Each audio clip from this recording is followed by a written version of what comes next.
This is Katie Sullivan of Champion Title. Hello. Katie, thank you so much for being here. Thank you for having me. I'm so excited. Yes, I've been looking forward to this. Tell me about, people know and understand, a lot of people have bought a home before, but there are people who don't know the difference between the lender and the title company or who does what.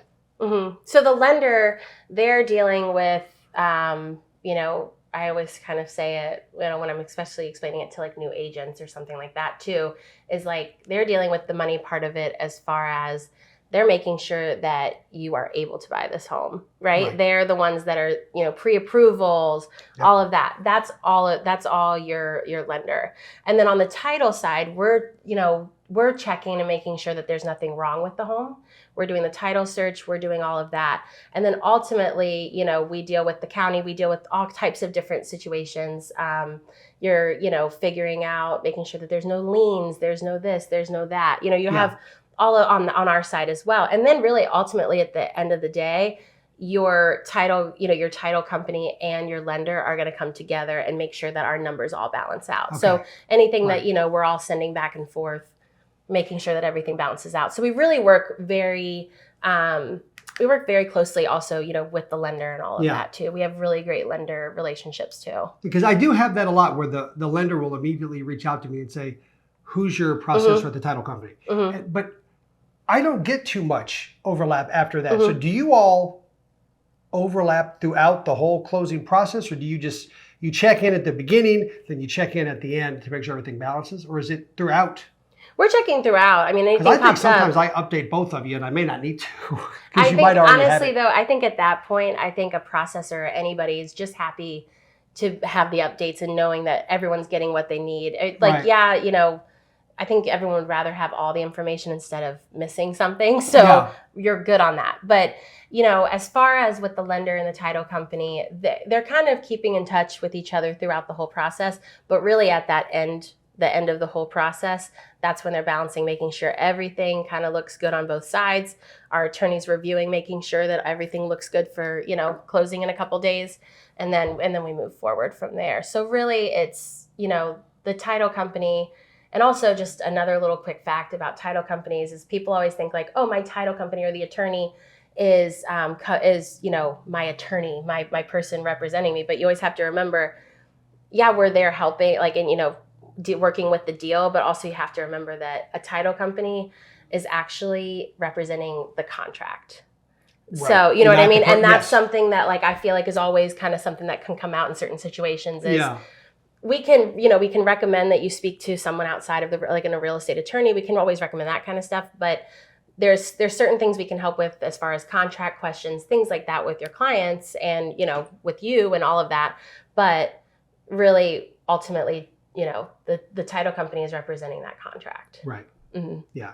And they're there to ensure its success and completion, not as much the buyer or the seller. They're concerned with the contract. Yes. Yeah, that makes total sense. Yes. And rarely do you have a real estate transaction where I'm buying this house and the next day it's your house. It's a few week, even over a month process. And there's so much that goes on behind the scenes that people don't realize.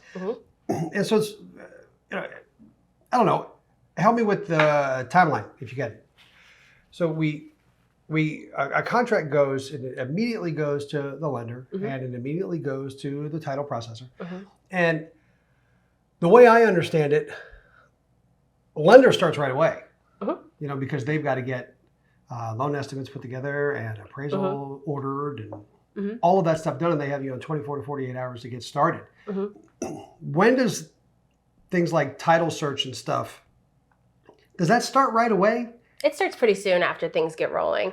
We'll start talking with the lender on the other side to make sure they want to get our fees and all of that kind of stuff so they can add that into, all the pricing that they're putting together, all that. But really, we're getting that title search going. We are doing we're getting all the information that we need from the client behind the scenes. We're doing that. We're getting all the agents' information that we need for their, end commission, all that kind of stuff. We're getting all of that in the very beginning. Yeah. And I mean, I even have some processors that until they have all the forms and everything that they need back, that's when they'll schedule closing. They're like, we got to have everything. And it's a good way to train your agents and you know, into getting everything and kind of, it's almost like to me, I don't know about you, but like sometimes I feel like an email feels like a hot potato. You want it off your plate, right? Like, or a form. Absolutely. I want it off your plate. I want it done. I want to give it to somebody else. Like you know. Absolutely. And so I feel like that's kind of how that works. And then, you know, from there, we're going back and forth with the lender, getting everything we need on both sides. And then, you know, depending how quick closing happens, you know, or if it's a cash deals are a little bit more simple that way sometimes, as long as nothing's on title. Right.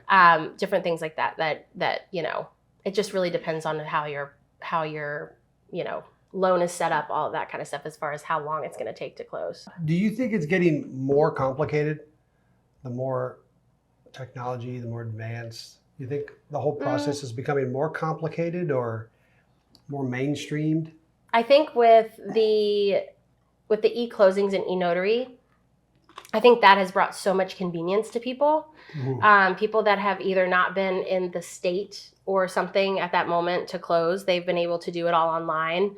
It's very secure. Our team has been doing it. Like I said, they've been, you know, they have a ton under their belt now of what they've done. And, you know, the agent can still jump in there and be seen. And same with, I think, the lender as well, if it works for a lender, if they're able to do the e-closing. So there's a, you know, you're still having the closing experience. It's just online. And, you know, some people want to get in and get out. And so especially being able to do it on there, I mean, it's a great situation and it works out really well for people and they love it. And then, you know, there's also other things that we have that are, you know, EMD delivery that you can do online. It's almost like, you know, depositing a check from the app. And it's super secure as well. Like, you know, we have all these different things that we introduced to really try to make the process easier for the agent and the clients. So, I mean, I think with time, obviously it always feels like technology is taking over everything. And I think there's a lot of great things that have come from it over the last couple of years. Don't forget to give the video a thumbs up. Click the subscribe button if you haven't done so already. Make sure your notifications are turned on so you know what's coming up. Bye. Bye.